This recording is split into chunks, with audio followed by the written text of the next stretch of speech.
Right, muri Zimbabwe kusangana kwatiri kuita zvekare pano paHadzerare 263. Pano pandokuzivisai manews updates ezvinhu zviri kuitika munyika yedu yeZimbabwe.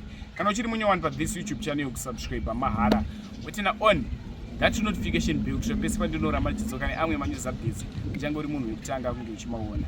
Muri Zimbabwe update yandakakubatirai nyaya iyo yakaitika inoshamisa inokatyamadza. Created this video kune Zimbo Live TV. Yatowanzei likes pa this video ndati subscribe nekuti ndichange jimanya nezvirongwa zvinhu zviri kuitika munyika yedu yeZimbabwe. Much love. Pane pataura baba wakati mwana ari kunzi ari kumusha akatombonzi mwana wayo afa zvikusvika zvekuma 7 hours. Ndakuti mutitsanangurire papa kuti chii chakaitika uye mwana akazomuka sei. Ndingati kwanga kuri kuma 5 dzekoedza. Mwana akangotanga kungochema, ndakamubata ndopatanga kungochema. Kuda kuti ndimuyamwise kudai mwana ndobharamba. Ndopatanga kuchema, saka ndakamutakura ndobva ndaenda naye kwa mbuya vake. Mbuya vake ndobva vasvika ndobva kubata. Mwana angoti rabada, angoti ragwa, achagoni kusimudza mutsipa kudai angodai.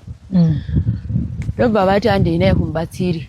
Ndaenda nemwana, mwana haachamuvha, angoita semunhu yangofa uya uya. Hapasina kana kuti muzungunuse kana kuti udini. Bataenda ikoko. Ndobva tasvika tagara nemwana uya vachimuyeresa. Akamuke mwana. Tagara. Tikati ngatizivise vanhu kuti ndozviri kuno.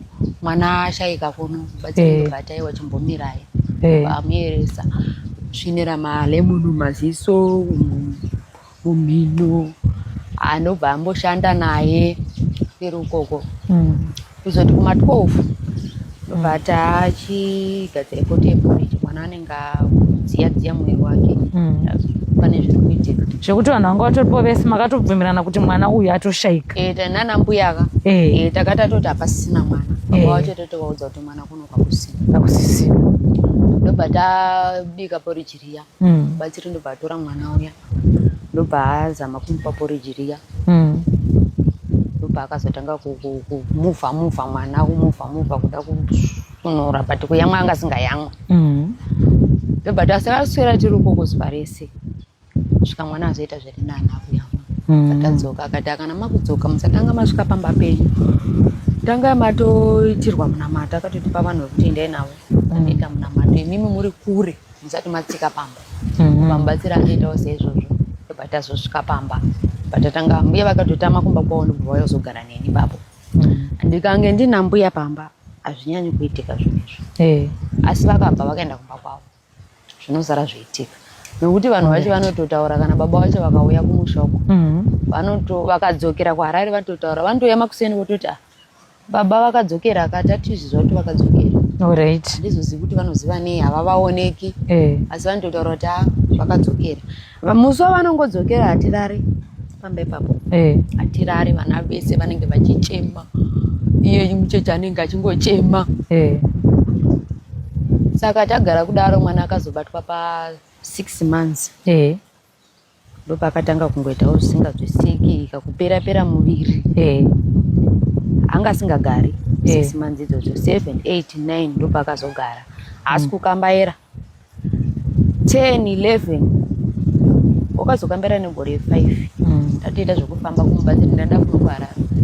Ndafamba kumubatsiri kudaro ndobati hondeirapa yakakura ndobva mwana akatanga vese vakatanga kumbomhanya mubva vandorutsa vese mhepo iyo. Ndobva adzoka ndobva wamitira munamato. Wamitira munamato sanhasi mangwana ndopa akamuka achikambaira mwana achidzidza kukambairawo svoma. Apa kumashure mwana uyo ari mucheche pana sekuru vakauya.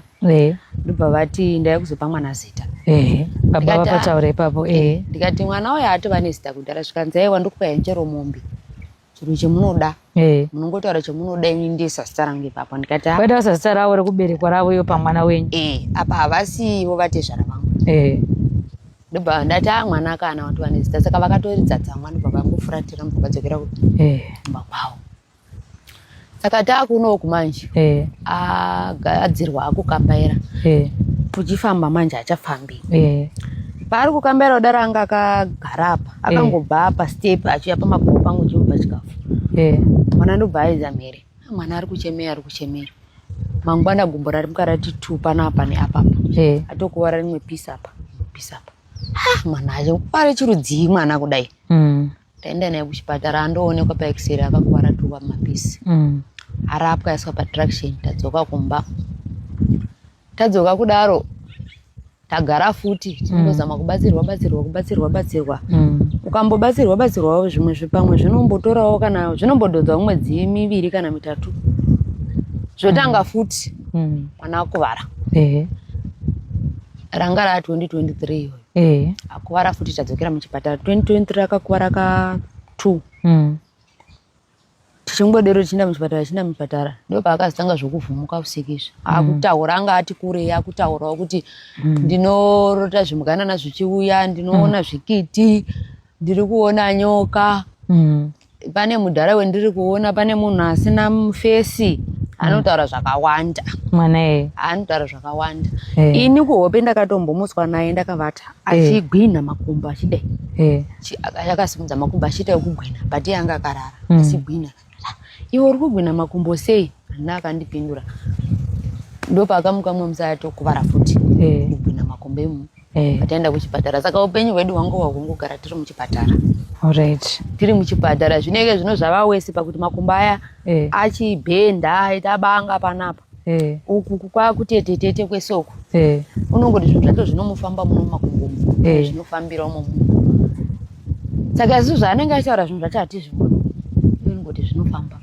Tovata hatichavati takutongovata takangomutakura. Otovata masikati sezvo zvino kutorara kwake. Nesuwo takutoita upenyu hwekuti tovata masikati usiku haticharari. Usiku hamucharari.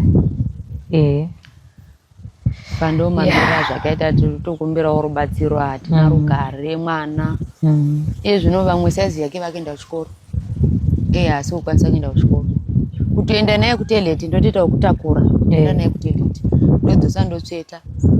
Zvese zvanoda kutongoita kutakura. Kura kuti mwana uyu atoremara. Upenyu hwake ndo kungotoramba akangogara kutomusimudza une kutoti abve paari une watoita kusimudza. Apa wakutokuda kukwanisa 6 years manje unokwanisa muna mimi. Saka kwese kwandada kuenda kutongobereka zvese zvaada kuita kutongoimutakura ndichiita naye. Saka nditori nawo chimwe chinhu ndinokwanisa kuti ndingaita kana kuti ndingashanda kana ndingadi noti ndiye ndichingotoyatenda yenda kanongomutakura. Alright. Izvo zvekumboita semunhu anombofa vakazombozvita futi kana takazvita kamwe chete ikako. Izvi akazvita pamwe chete zvakabva zvadarika izvo zvaanga kuita zvokurotomoka usiku zvikukwidza mberi izvi. Zvekuti ndinoona munhu asina musoro.